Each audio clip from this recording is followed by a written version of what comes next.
BNR gold and diamonds తరుగు తక్కువ బంగారం ఎక్కువ. ఇప్పుడు మన వైజాగ్ లో జూలై 24న గ్రాండ్ ఓపెనింగ్.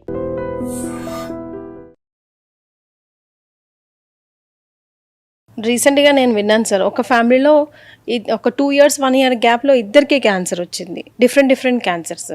అట్లా కూడా ఉంటుందా సార్?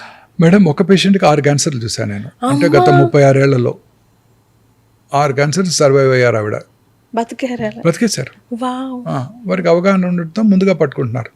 సో నేను ఇందాక మనం వచ్చి నెగ్లెక్ట్ చేయడం వల్ల అట్లా నెగ్లెక్ట్ కాదు మేడం, కొత్త క్యాన్సర్ ఫస్ట్ బ్రెస్ట్లో వచ్చింది, తర్వాత ఓవరీలో వచ్చింది, తర్వాత థైరాయిడ్లో వచ్చింది. అలా 6 క్యాన్సర్స్ని ఆవిడ జయించారు. సో అలా చాలా మంది చూస్తున్నాము. రెగ్యులర్గా ఫాలోఅప్కి వస్తుంటారు. సో ఈ క్యాన్సర్ పేషెంట్స్తో డాక్టర్కి ఒక మంచి సన్నిహిత సంబంధం ఏర్పడుతుంది. క్యాన్సర్ అనేది మనం ఆ పేషెంట్ ఒక్కనే ట్రీట్ చేయము, ఫ్యామిలీని కూడా ట్రీట్ చేయాలి. ఇప్పుడు క్యాన్సర్ పేషెంట్ ఓపీలోకి రాగానే మిగతా పేషెంట్స్ ఇలా ఉండరు, వాళ్ళు ఇలా చూస్తుంటారు. వాళ్ళలో చాలా భయం, ఆందోళన, ఆదుర్ద. ఇప్పుడు మీరు చూడండి, మీరు వాకింగ్కి వెళ్తారు రోజు కేబీఆర్కి, రోజు ఒక మనిషి ఎదురుగా వస్తాడు. ఆయన ఎవరో మీకు తెలియదు. 62 ఏళ్ల మనిషి, రోజు 70 ఏళ్ల మనిషి ఎదురుగా వస్తున్నాడు. రోజు చూస్తున్నారు మీరు వాకింగ్కి వెళ్ళినప్పుడు, పరిచయం లేదు. కానీ సడన్గా ఒక వారం రోజులుగా అతను రాలేదు. మీకేమనిపిస్తుంది? ఎందుకు రాలేదు? సడన్ గా ఆయన క్యాన్సర్ వచ్చిందని పక్కన ఎవరో చెప్పారనుకోండి, మీది కూడా రోజు డిస్టర్బ్ అయిపోతారు. పొద్దున్నే మీరు అయ్యో, ఇక్కడ నడిచే మనిషి రోజు యాక్టివ్గా నడిచేవారు, 70 ఏళ్ల వయసులో నాకన్నా ఫాస్ట్గా నడిచేవారు, వాటర్ బాటిల్ పట్టుకొని నడిచేవారు, డంబెల్ పట్టుకొని నడిచేవారు, ఆయన అంత హెల్దీ మ్యాను, ఆయన క్యాన్సర్ అవటం ఏంటి?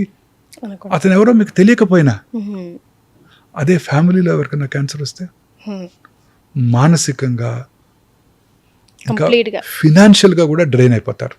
ఎందుకంటే క్యాన్సర్ ట్రీట్మెంట్ ఈజ్ ఎక్స్పెన్సివ్. ఈ కొత్త లేటెస్ట్ పెట్ సిటీ స్కాన్స్, ఎంఆర్స్ అవన్నీ ఇంపోర్టెడ్ ఎక్విప్మెంట్. దాని గవర్నమెంట్కి మళ్ళీ మనం 30% కస్టమ్స్ కట్టాలి. వాటికి యాన్యువల్ మెయింటెనెన్స్ కాంట్రాక్టే కోట్ల రూపాయల్లో ఉంటుంది. సో దాని ద్వారా తర్వాత ఈ మెడిసిన్స్ ఇందాక మనం డిస్కస్ చేసాం, patented molecules.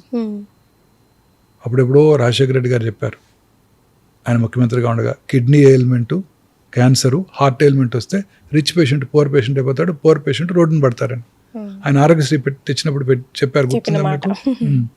Way back in 2004, అంటే 22 ఏళ్ల క్రితం. ఇప్పుడు కూడా అంతే ఉంది పరిస్థితి. సార్, ఏది పట్టుకున్నా, ఏది తిన్నా, గాలి పీల్చినా కూడా క్యాన్సర్ వచ్చేస్తుంది అంటున్నారు సార్. సో అది మనం చెప్పేది ప్రజల్ని భయపెట్టడానికి కాదండి, జాగ్రత్తలు తీసుకోవడానికి. చాలా రకాల, ఇప్పుడు హోమ్ కుక్డ్ ఫుడ్ చాలా మంచిది, ప్లాంట్ బేస్డ్ ప్రోటీన్ ఫుడ్స్ చాలా మంచివి. మీరు రోజు చూస్తున్నాం మనం ఎలా నిల్వ చేస్తున్నారు. ఈవెన్ ఇంక్లూడింగ్ మల్టీనేషనల్ చైన్స్లే KFCని 2-3 చోట్ల పట్టుకున్నారు, ఫైన్ వేశారు నిన్న ఏలూరులోను, నిజామాబాద్లోను. అంటే ఇంత popular famous restaurants, quality maintain చేస్తాం, అది మెయింటైన్ చేస్తాం రోజు చెప్పుకొని తిరుగుతూ ఉండే రెస్టారెంట్స్లో కూడా ప్రాపర్గా స్టోర్ చేయకుండా ఇంప్రాపర్ కిచెన్స్తో వాళ్ళు నడిపిస్తున్నారు. సో ఇవన్నీ కూడా మనకి మన హెల్త్కి చాలా ఎఫెక్ట్ చూపిస్తాయండి. మీరు అన్నారే ఇందాక, ఏ పదార్థమైనా స్టార్టింగ్ ఫ్రమ్ ఫ్రూట్స్ ఎన్ని రకాలుగా కల్తీ అవుతుందో మీరు చూస్తున్నారు, వెజిటబుల్స్ ఎన్ని రకాలుగా వాటిని కల్తీ అవుతున్నాయి చూస్తున్నారు, ఎలా మగ్గబెడుతున్నారో ఈ ఫ్రూట్స్ని మీరే చూస్తున్నారు. అలాగే ఆయిల్స్, రీయూజ్డ్ ఆయిల్స్, అవగాహన లేక మనం ఇంతకాలం వాడిన రిఫైన్డ్ ఆయిల్స్, ఇవన్నీ కూడా మన శరీరానికి ఎంతో హానికరము. సో ఇవన్నీ కూడా ఈ బయట చేసే ఫుడ్స్లో మీకు ఫ్రెష్గా ఆయిల్ కొని వాడు మీకు అమ్ముతారనుకుంటున్నారా? లేదు, రీయూజ్ చేస్తూనే ఉంటారు. ఇప్పుడు మీరు బయట వాళ్ళు బాండి పెట్టి బజ్జీలు వేస్తుంటారు, పొద్దున్న పెట్టిన ఆయిలే సాయంకాలం, రాత్రి, రేపు పొద్దున కూడా మిగిలిపోతే వాడుతూనే ఉంటారు. వాటిలో సెవరల్ కెమికల్ సబ్స్టెన్సెస్ పుట్టి అవన్నీ మనం ఇంజెస్ట్ చేసినప్పుడు మన బాడీకి ఎన్నో రకాలుగా హాని చేస్తాయి. సో ప్రతి ఫుడ్ ఐటమ్ కూడా ప్రిఫరబుల్లీ హోమ్ కుక్డ్ ఫుడ్డే.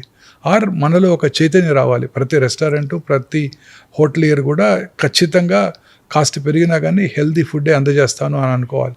ప్రతి దాంట్లోనూ కల్తీయే కదండి.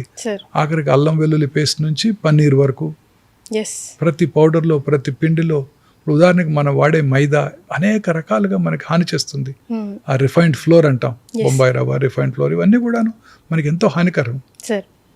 సార్ హియర్ నాకు ఒక లిస్ట్ ఆఫ్ క్వశ్చన్స్ ఉన్నాయి సార్, ఐ లాస్క్ యూ 1 by 1, దానికి సంబంధించి ఆన్సర్ చెప్పండి. అంతకుముందు అడిగారు స్ట్రెస్ అని, చాలా important. Sir, how is stress like distracting human body అని చెప్పొచ్చు? ఇది నా ఫేవరెట్ టాపిక్ అండి. ఈ స్ట్రెస్ అనేది అనేక రకాలుగా మనకు హాని చేస్తుందండి. ఇప్పుడు మన బాడీలో ఇన్హరెంట్గా రిపేర్ మెకానిజమ్స్ ఉన్నాయి. ఇప్పుడు ఇందాక అన్నానే జెనెటిక్ మ్యూటేషన్ వస్తే క్యాన్సర్ వస్తుంది. మరి మ్యూటేషన్స్ అందరిలో వస్తుంటాయి, కానీ అందరిలో క్యాన్సర్ ఎందుకు రాదు? ఎందుకు రాదు సార్? మన ఆ మ్యూటేషన్ కరెక్ట్ చేసుకునే టెక్నాలజీ కూడా మన బాడీకి ఉంది, మనకే ఉంది. ఒకవేళ క్యాన్సర్ సెల్ మన బాడీకి వచ్చినా అది వాటిని వెంటనే డిస్ట్రాయ్ చేయగలిగిన ఇమ్యూనిటీ మనకుంది. ఓకే, సో మనం ఎందుకు యూజ్ చేసుకోవాలంటే ఈ స్ట్రెస్ వల్ల మన ఇమ్యూనిటీ తగ్గిపోతుంది. ముఖ్యంగా మన పూర్వీకులు అన్నారు సంతోషం సగం బలం అని. సంతోషం సగం బలం కాదు, పూర్తి బలం. మనం కనుక సంతోషంగా ఉంటే మనకి క్యాన్సర్ రాదు, కరోనా రాదు, కరోనరీ ఆర్టరీ డిసీజ్ కూడా రాదు. ఇప్పుడు స్ట్రెస్సే మూల కారణం కరోనరీ ఆర్టరీ డిసీజ్కి, బ్రెయిన్లో వచ్చే స్ట్రోక్స్కి.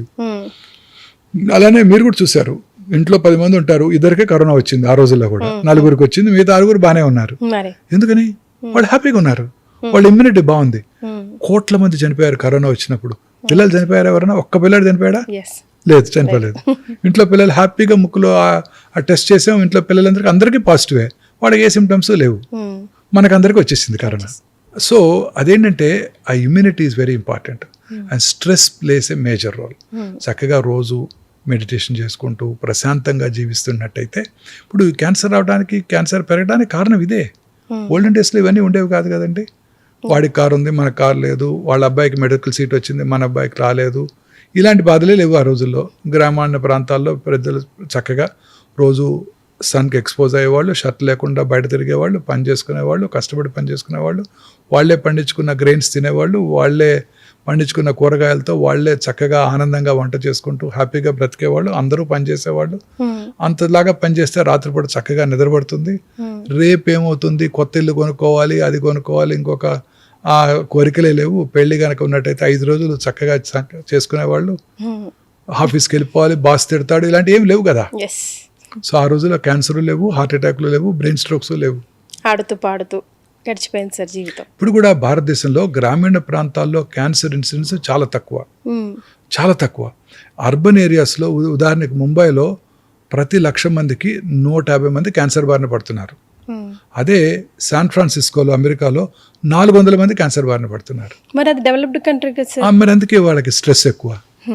డెవలప్డ్ కంట్రీస్లోనే ప్రాబ్లం. అదే మన గ్రామీణ ప్రాంతాల్లో క్యాన్సర్ వచ్చే అవకాశాలు ప్రతి 1,00,000 మందికి 60, చాలా తక్కువ. Happy life.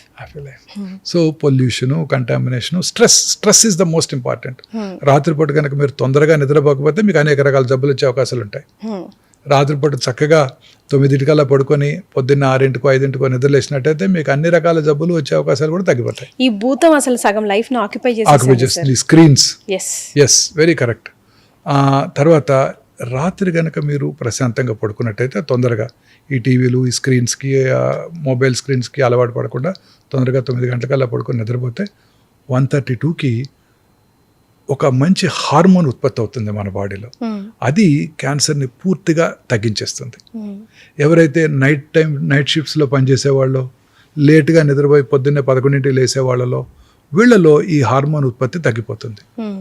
అందువల్ల వాళ్ళలో క్యాన్సర్ వచ్చే అవకాశాలు ఎక్కువైపోతాయి. ముఖ్యంగా ఈ hormone related cancers, breast cancer, prostate cancer, ovarian cancer, uterine cancer, ఇవన్నీ కూడా ఈ క్యాన్సర్ ఇన్సిడెంట్స్ వీళ్ళలో చాలా ఎక్కువ. ఈ నైట్ టైం పనిచేసే వాళ్ళందరిలో కూడాను ఈ క్యాన్సర్ వచ్చే అవకాశాలు డెఫినెట్గా సాధారణ ప్రజానీకం కంటే చాలా ఎక్కువగా ఉంటాయి. So stress is the main cause అన్ని రకాల జబ్బులకి, ఇంక్లూడింగ్ క్యాన్సర్. స్ట్రెస్ కనుక లేకపోతే క్యాన్సర్ మ్యుటేషన్ మన బాడీలో వచ్చినా మన body will tackle that. Sir, I know you don't want to answer this question, but I want to ask you. మీ stress relief ఏంటి sir? How do you manage? అంటే ఇంకా ఈ 62 ఏళ్ళు వచ్చాక స్ట్రెస్ ఏ ఉందండి? జీవితంలో అన్ని సాధించేసాను. అటగాదు సార్, నాకు అసలు స్ట్రెస్సే లేదండి.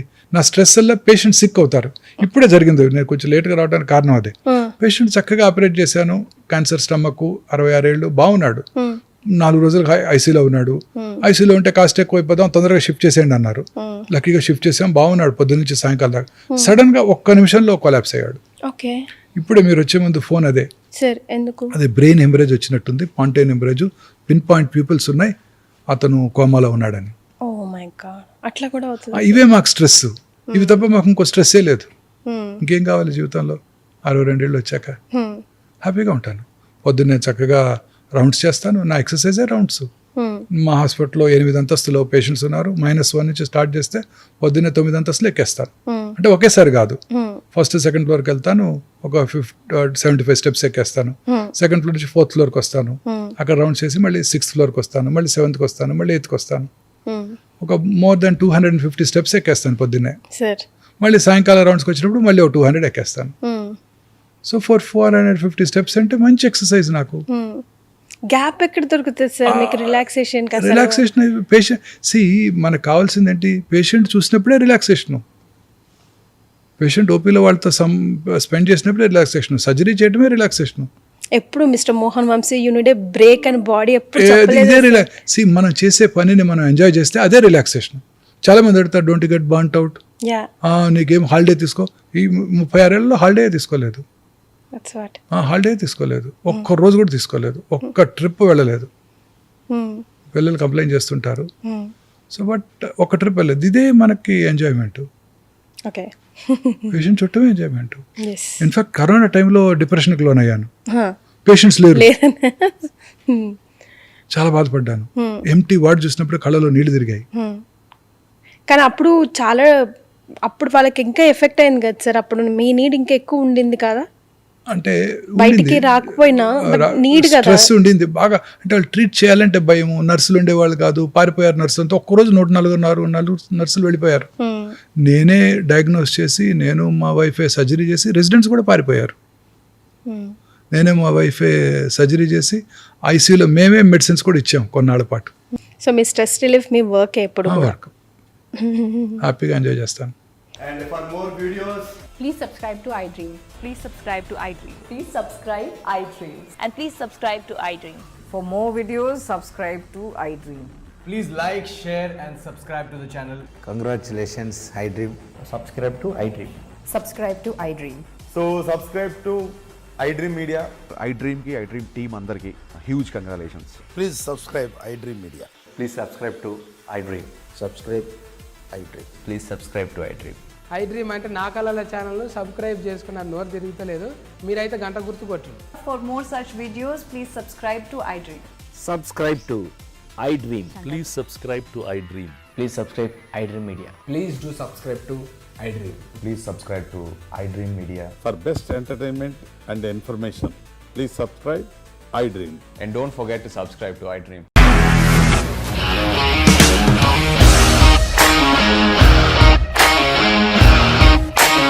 ఇండస్ట్రీలో కమిట్మెంట్ ఇష్యూస్ వస్తే నీకు కూడా వచ్చినట్టు మార్నింగ్ తీసుకెళ్ళాలంటే కొట్టి పడేస్తారు.